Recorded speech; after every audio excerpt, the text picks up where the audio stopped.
Le poète roumain Alexandru Mușina disait que la poésie se cultivait des topinambours dans la cour à guerre.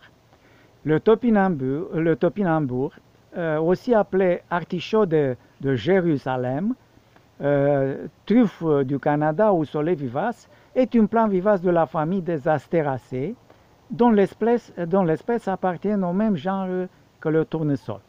Cette plante se caractérise par des racines formant des tubercules riches en inuline, par une haute tige droite, par des feuilles lancéolées, dentées et rugueuses, par des fleurs terminales radiées, jaunes et brunes.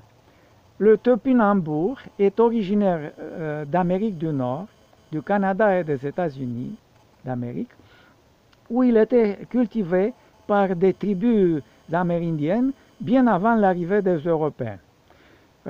L'explorateur français Samuel de Champlain l'a découvert et l'a envoyé en Europe par l'avocat et voyageur Marc Lescarbot. Sa diffusion en Europe se développe rapidement grâce à sa culture facile, sa rusticité et sa forte multiplication végétative, même dans les sols pauvres. Il est appelé poire de terre.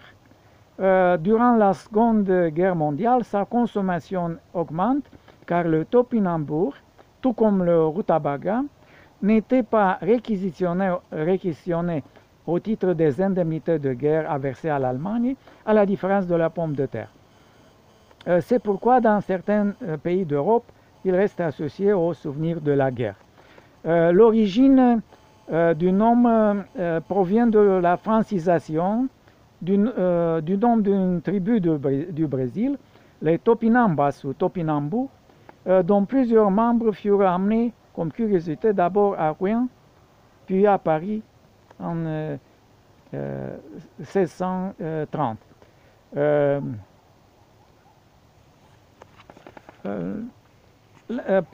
C'est une plante vivace et très rustique, résistante au froid, qui peut devenir envahissante à cause de ses rhizomes tubérisés. Elle peut atteindre jusqu'à 3 ou 4 mètres de hauteur avec des fortes tiges très robustes.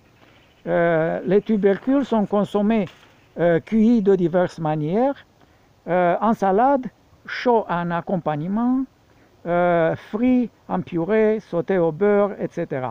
On peut aussi les consommer crus, râpés ou coupés en lamelles, comme des crudités dans la vinaigrette.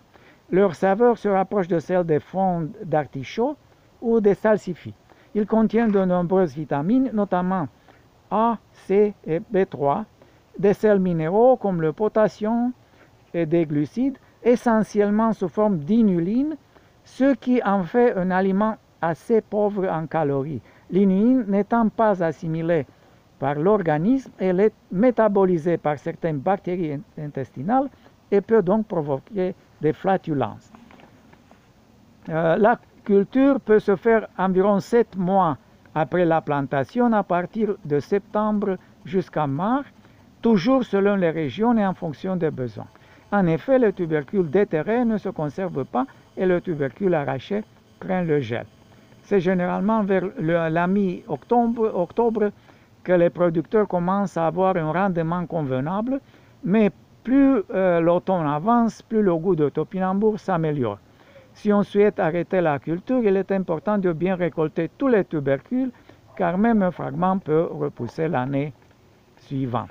Dans le calendrier américain, républicain, après la Révolution française, le topinambour était le nom attribué au 3e jour du mois de Brumaire. Pendant une interview le 14 décembre 2015, le Premier ministre du Canada, Justin Trudeau, a choisi le topinambour comme son mot français favori.